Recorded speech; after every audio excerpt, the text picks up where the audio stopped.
당장 오늘 밤 당신의 통장 잔고를 확인해 보세요. 만약 그 숫자가 불안하게 느껴진다면 당신의 직감은 정확합니다.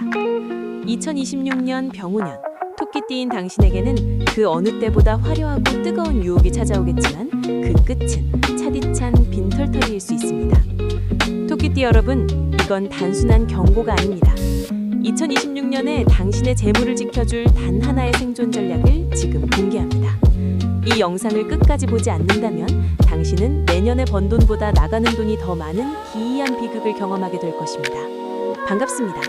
수많은 운명의 갈림길을 명리학으로 풀어온 20년 경력의 전문가입니다. 2026년은 병우년, 그야말로 불의 시대입니다. 태양과 화염이 지배하는 이 시기에 토끼띠인 당신은 묘목, 즉 작고 예쁜 꽃이나 풀의 기운을 상징합니다. 뜨거운 불꽃 앞에 놓인 작은 풀잎, 상상만 해도 위태롭지 않습니까? 명리학적으로 이를 설기라고 합니다. 당신의 에너지가 불의 기운에 의해 강제로 뽑혀나간다는 뜻이죠. 특히 2026년은 묘파라는 기운이 작용합니다. 잘 나가던 일이 갑자기 깨지거나 예상치 못한 곳에서 재물이 파손되는 운명적 장난이 도사리고 있습니다. 하지만 두려워만 하지 마세요. 이 뜨거운 불길을 나를 빛내는 조명으로 바꿀 방법이 분명히 존재합니다. 솔직히 말씀드리겠습니다. 2026년 토끼띠는 겉으로는 화려해 보일 수 있습니다. 주변에서 요즘 잘 나간다며 라는 소리를 들을지도 모릅니다.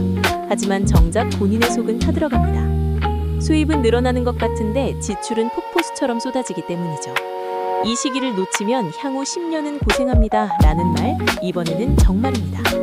2026년에 재물 그릇을 지키지 못하면 다가올 안정적인 대운의 기회조차 잃게 됩니다. 하지만 이 띠에게는 치명적인 약점이자 동시에 강력한 무기가 하나 숨겨져 있습니다. 그 비밀을 연령별 분석 후에 바로 공개하겠습니다. 먼저 1999년 김효생 여러분, 흙의 기운을 가진 토끼가 불을 만났습니다.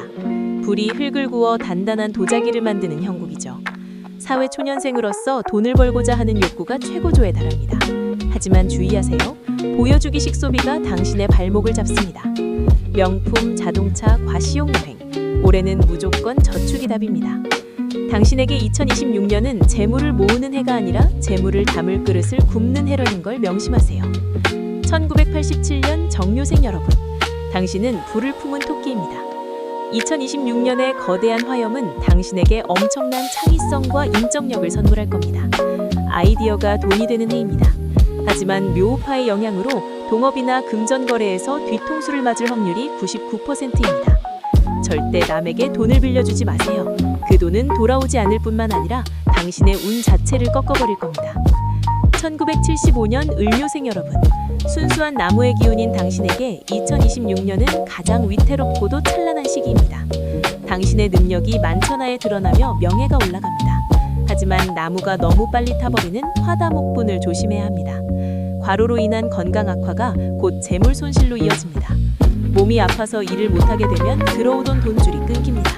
2026년 당신의 재물운은 체력에서 나옵니다. 1963년 개묘생 여러분, 물을 머금은 토끼인 당신은 2026년의 뜨거운 열기를 유일하게 다스릴 수 있는 지혜를 가졌습니다. 위기 속에서 기회를 포착하는 능력이 발휘됩니다. 남들이 다 망한다고 할 때 혼자서 알짜배기 매물을 잡거나 안정적인 배당 수익을 만들어낼 운입니다. 투자에 있어서 한 박자 쉬어가는 여유가 수억 원을 벌어다 줄 것입니다. 마지막으로 1951년 신묘생 여러분, 보석 같은 칼날을 품은 토끼입니다. 불이 칼을 녹이려 드니 안절부절 못하는 해가 될 수 있습니다. 자녀 문제나 건강 문제로 예상치 못한 목돈이 나갈 수 있습니다. 무리한 재테크보다는 가지고 있는 자산을 안전하게 수성하는 데 집중하십시오. 올해는 지키는 것이 곧 버는 것입니다.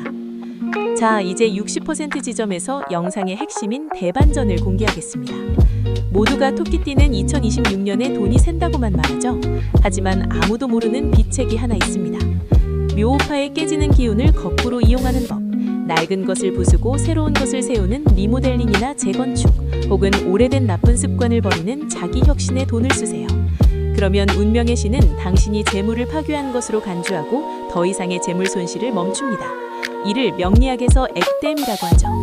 2026년에 당신의 돈을 가장 가치 있게 쓰는 법은 바로 당신 자신을 완전히 새롭게 바꾸는 데 투자하는 것입니다. 그렇다면 구체적으로 어떻게 재물운을 폭발시킬 수 있을까요? 첫째, 집안의 북쪽을 차갑고 깨끗하게 유지하세요. 2026년에 과한 화기를 식혀줄 유일한 탈출구가 북쪽입니다. 이곳에 물그릇을 두거나 푸른색 계열의 소품을 배치하세요. 타오르는 당신의 재물운을 진정시키고 돈이 머무르게 하는 자석 역할을 할 겁니다. 둘째, 말띠와 닭띠를 경계하되 이용하세요. 이들은 당신과 충돌하거나 팔을 일으키는 존재들이지만 역설적으로 당신의 정체된 운명을 깨뜨려주는 트리거가 됩니다. 그들과의 논쟁에서 얻은 아이디어가 당신을 부자로 만들 수 있습니다. 감정적으로 대응하지 말고 냉철하게 정보를 취하십시오. 셋째, 검은색 지갑이나 가방을 사용하세요. 검은색은 수기운을 상징합니다. 2026년의 불길로부터 당신의 소중한 현금을 지켜주는 금고 역할을 할 것입니다. 특히 중요한 계약 날에는 반드시 검은색 아이템을 몸에 지니세요. 마지막으로 경고합니다. 2026년 음력 5월과 6월, 이 두 달은 당신의 인생에서 가장 위험한 재물절벽의 시기입니다. 이때 들어오는 달콤한 투자 제안은 100% 사기입니다. 그냥 죽은 듯이 지내야 합니다. 라는 말이 어울리는 시기죠. 이 폭풍우만 잘 견뎌낸다면 가을부터는 타버린 대지에서 다시 새싹이 돋듯 안정적인 재물이 쌓이기 시작할 것입니다. 토끼띠 여러분, 당신은 유연하고 영리합니다. 뜨거운 불길 속에서 길을 찾는 것은 결국 당신의 몫입니다. 오늘 제가 드린 이 비책들을 가슴에 새기고 움직인다면 2026년 연말에 당신은 친구들 사이에서 가장 여유로운 미소를 짓는 주인공이 되어 있을 겁니다. 오늘 영상이 당신의 지갑을 지키는 든든한 부적이 되었길 바랍니다. 2026년의 더 구체적인 월별 흐름이나 본인의 사주에 딱 맞는 개운법이 궁금하시다면 아래 고정 댓글을 꼭 확인해주세요. 구독과 좋아요는 여러분의 재물운을 지키는 가장 쉬운 첫걸음입니다. 복채는 구독과 좋아요로 충분합니다. 당신의 풍요로운 2026년을 진심으로 기원합니다. 감사합니다.